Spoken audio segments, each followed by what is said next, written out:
आपको बताना है which of the following is not an item of the revenue receipt. इनमें से रेवेन्यू रिसिप्ट का आइटम कौन सा नहीं है। ये सारे क्वेश्चन डायरेक्ट आने वाले हैं एग्जामिनेशन में। मैं वापस से रिपीट कर दे रहा हूँ, ये सब के सब एग्जामिनेशन में आपको मिलने वाले हैं और लगातार पूछे भी गए हैं यहाँ से क्वेश्चन। अच्छे से याद कर लेना इसको। और जो बच्चे क्लास में नहीं है बहुत बढ़िया है, अच्छा है, बढ़िया है। बहुत सारे महारथी बाद में देखते हैं वो तो ठीक है, लेकिन साथ में हो जाना चाहिए, स्पिरिट यही होनी चाहिए। पंक्चुअलिटी मेंटेन करिए भैया और प्रैक्टिस रोज़ाना करिए। जो जितना ज़्यादा अभ्यास करेगा उतना आगे निकल जाएगा। समझ में आ रहा है। और जो कह रहे हैं कि नहीं बाद में तो फिर बाद में ही होता है, बाद में देख लेंगे, है कि नहीं। क्या दिक्कत है, आराम से समय निकाल करके देख लेंगे। तो उनके लिए मुश्किल हो जाता है। इमरजेंसी किसी को है, कोई प्रॉब्लम है, अवेलेबल ही नहीं है, अलग बात है। लेकिन जो अलग अवेलेबल हैं, जो देख सकते हैं, कर सकते हैं, उनको क्या करना चाहिए, पार्टिसिपेट करना चाहिए लाइव क्लास में।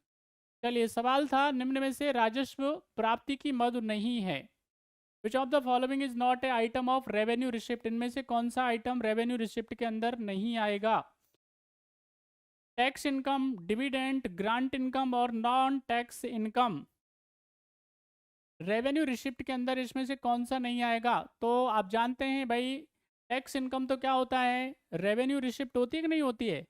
यहाँ पे याद रखना है, डिविडेंड तो ये तो आता है ना, अपने को पैसा मिलता है। क्या मिलता है, ग्रांट तो देनी पड़ती है ना। नॉन टैक्स इनकम यानी गैर कर आए, ये भी अपने पास आता है, टैक्स से आए, नॉन टैक्स से आए। लेकिन ग्रांट तो गवर्नमेंट को देनी पड़ती है। ग्रांट तो क्या है, सरकार को देनी पड़ती है, ठीक है कि नहीं। ये डिपार्टमेंट्स को देनी पड़ती है, कई बारी विदेशों को देनी पड़ती है, कई बारी संस्थाओं को देनी पड़ती है, ठीक है कि नहीं। ये देना पड़ता है। जैसे यूजीसी है, यूनिवर्सिटी ग्रांट कमीशन, ये क्या करता है, यूनिवर्सिटीज़ को, कॉलेजेस को ग्रांट देता है, पैसा देता है। बात समझ में आ रही है। तो ये क्या है भाई, ये टैक्स में नहीं आएगा, ग्रांट तो देनी पड़ती है। तो दैट इज राइट आंसर इसका क्या हो जाएगा, क्वेश्चन नंबर 9 का C is the right answer. Next question आपकी स्क्रीन पे है, आप आंसर करें। क्वेश्चन नंबर 10, जनता की क्रय शक्ति में कमी करने हेतु सरकार का प्रमुख उपाय क्या है। गवर्नमेंट अगर परचेजिंग पावर कम करना चाहती है तो ज़रा बताइए क्या करे उसके लिए। वो फटाफट से बताएं। रिबेट देना स्टार्ट कर दे, imposition of new tax, increasing government expenditure, subsidy. फटाफट से बताएं।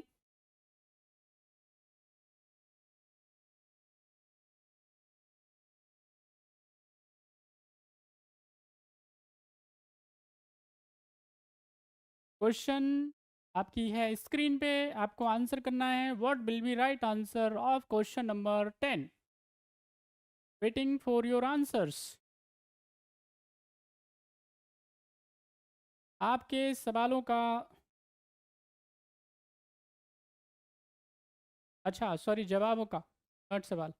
हाँ, चलो भाई देखो, गवर्नमेंट देखो, हमने आपको बताया था लास्ट क्लास में जब हमने बात करी थी किसके बारे में, इन्फ्लेशन के बारे में, महंगाई से लड़ने के उपायों के बारे में जब बात करी थी। तो आरबीआई अपने लेवल पे काम करती है, ठीक है कि नहीं। आरबीआई अपने मॉनेटरी पॉलिसी के टूल्स का इस्तेमाल करती है महंगाई से लड़ने के लिए, जबकि सरकार क्या करती है, अपने फिजिकल टूल्स का इस्तेमाल करती है, राजकोषीय जो कंट्रोल है, टूल्स हैं, उनका इस्तेमाल करती है महंगाई से लड़ने के लिए। बात समझ में आ रही है। तो गवर्नमेंट अपने लेवल पे क्या करेगी, गवर्नमेंट अपने लेवल पे करों में छूट देगी क्या, नहीं, टाइम पे पेमेंट करवाया जाएगा। बात समझ में आई। नए कर लगाना यहाँ पे याद रखना है। अच्छा, ये पूछ रहा है जनता की क्रय शक्ति में कमी करने हेतु परचेजिंग पावर को क्या करना है, कम करना है। तो ओबियसली बात है, इसमें क्या है, करों में छूट नहीं दिया जाएगा, नए कर लगा दिए जाएंगे, नए टैक्स लगा दिए जाएंगे। नए टैक्स क्या है, इम्पोज किए जाएंगे। सरकारी व्यय में वृद्धि नहीं की जाएगी, इससे इन्फ्लेशन और बढ़ेगा। सब्सिडी से इन्फ्लेशन क्या होगा, और बढ़ेगा। बात समझ में आ रही है।